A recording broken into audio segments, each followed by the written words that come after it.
Ngozi mukati. Ini ndakaberekwa isikazi ndo matara nababa. Ndakaberekwa mukati mengozi. Yakabatwa yakakumbirwa ndibaba kuna Vanatezvara. Mai Akaroora. Saka baba wakatora mudzimai wavo ari Ngozi. Saka ini baba wakazokumbira kuna Vanatezvara sekuda kugara wese kwakuisa inini pangozi iyoyo. Saka ndo zvakaita kuti vana vangu 3 wese vaparara vapinde pasi. Ndouya kuna baba ona dambudziko tikafamba pamwana wekutanga. Saka zedai mubike doro mugadzirise zviro zvamakadaira pazuva. Baba aenda kwaNatezvara zvaakaita ndozvekuti wakaenda kuti ini ndoda kugara nemudzimai wangu. Ochitora ini nobva aisa paya paya. Baba indakura Ngozi yakabva yati baba ini zvoma yakukumbira Ngozi. Kana mwana akura mozodidini mozodidaidzazve ndozobuda ndozokutaura nezvekuita. Saka takangoyaruka kwasvika pakuroora pasina chitoziva. Baba waya itakura hana kuzotaura kuti mwanangu inini ndandakakuisa apa. Saka zvinhu zviya zvaramba zvichitambudza kusvika pane zvino takatopinda munjodzi. Umwe mwana wabva atosvika pakutsika mumotikari. Ini ndo wachitopinda kuti muaccident. Kuda kubvunza wakutitira hasha. Toti baba ngatifambe ona imwe yapera uyu waita Ngozi. Inini ndiri mwana mukuru wake ndokutanga. Saka iye wakuchiramba kufamba nesu wakuti ichasosogwa chachiti unenge aramba unetsa nichamisa bhemba. Saka ndo zvakasaka ndiuye kuno takamboya nawo tichitongerwa uko wakaramba kufamba naVanatezvara kuti wagarise nawo Ngozi kusvika kusamukota njera mai vachari tiri Pane mai iwe Karolina iwe wakaziya sei kuti mai ndiwe Ngozi? Baba wakaenda kobata mbudzi nenjera akaendesa nditoripo nati grade 3. Zati dzekuitisa seidzo Mbudzi yange yari yekukumbira isusu tisi takatokura ini neuyu takatoda zvekutochema tisingazivi ndo zvizvitori. Ngozi ndiri pangomani Kupungurwa kwakaitwa mburi. Saka kupungurwa iko hatina kuzotauriwa chini isusu takura. Iyo baba akatauriwa kuti kana vana vakura unofanira kuzoita futi zvawakaita apa kuunza njera yako nembudzi ndizotaura zvindoda pachi. Saka izvi zvine mwana umwe uri kutobudiro ndochivabvunza iwo wachadini wachaditaura mwana haana kuuya mari kuti yashai. right mai kozi murizi wenyaya ekuti ndizvo ndini murizi wenyaya ndini kana muruzi mimi ndini iyi chiutaura nemwana ichokwadi kuti mimi muri vengozi ichokwadi ndati ichokwadi here chitaura nemwana kuti mimi munoziva kuti muri vengozi. Ngozi iyo itakauya kwamambo munoziva handiti kuti muri vengozi handiti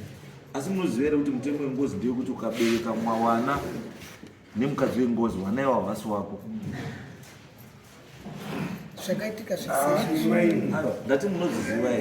here kuti ukabereka wana nemukadzi wengozi wana iwowo havasi wako ndewengozi munodziziva here. Saka imi maudziwa izvozvo izvo muchibereka wana makaitei? kumba takaenda baba tikauya taurira baba ndakataura ndikati baba inini zvinhu zvinini handichigoni isai mhuri yenyu nekuti ndiri mwana musikana ini ndiri kuda kudi kurohwa nekuti hapana ungondisapota ana mukoma ichiramba nezvezve ini baba handitomuzivi aiziva baba ihanzadzi dzangu gadzisai zvinhu zvenyu shuwa ana baba aya wondonzveni tirikugadzira kusvika tapinda mababa mamambo Mutasa tapinda mambo Mutasa hanzadzi dzenyu dziri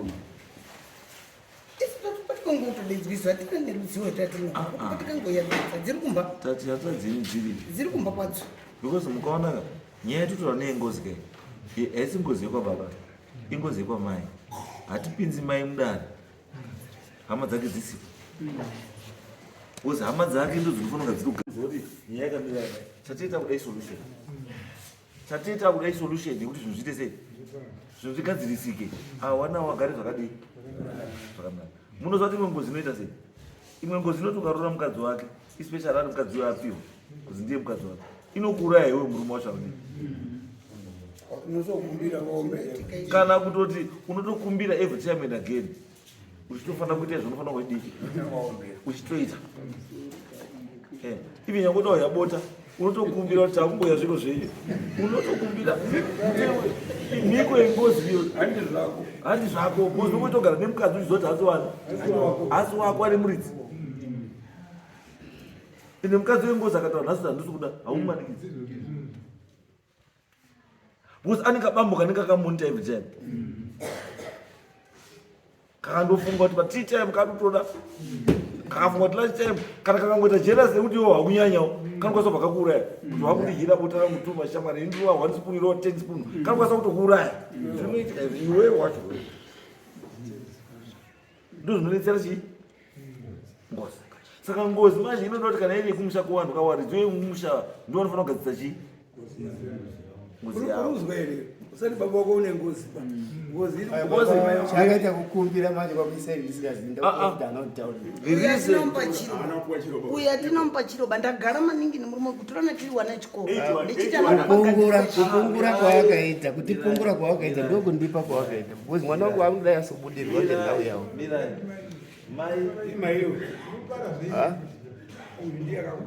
ndiye wakandibara ini ndotaura nababa baba uyu ndiye wakandibvisira njera nembudzi yake yakabata wari kurambira ava zva wako mai wacho wakavarambira ava bva watopfirawo mari bva wati kumba kwenyu hatiuyi baba wacho bva ati handiuyi ndiri kutika anoona nyaya pai nyaya iri pekuti wabereki waramba kuti handiwewo takaitira gemu meaning kuti wabereki vari kuziva kuti imi makaisa panani kana asiri uyu saka ndeupi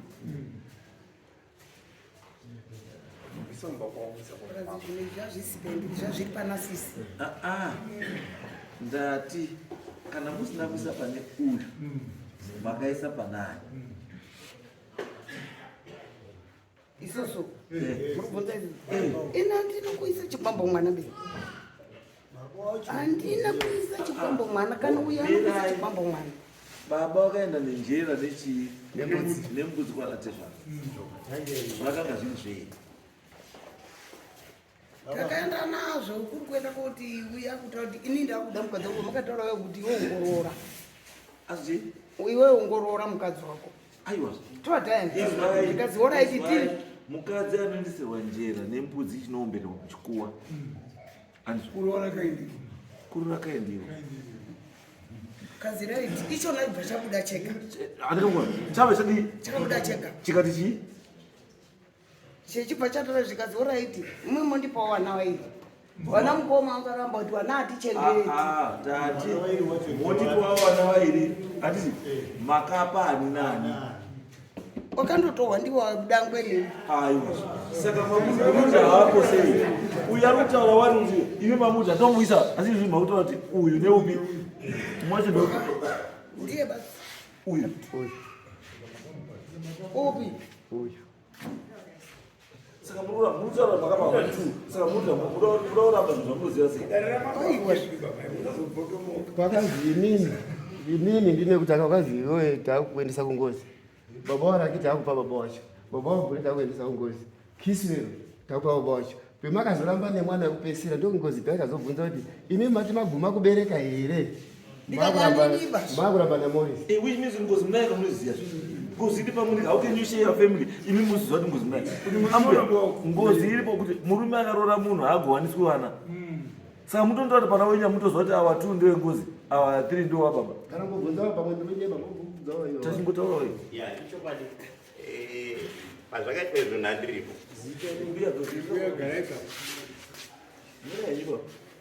ndini nerufunde rivers nerufunde rivers pazvakaitika akanzi chii vakazi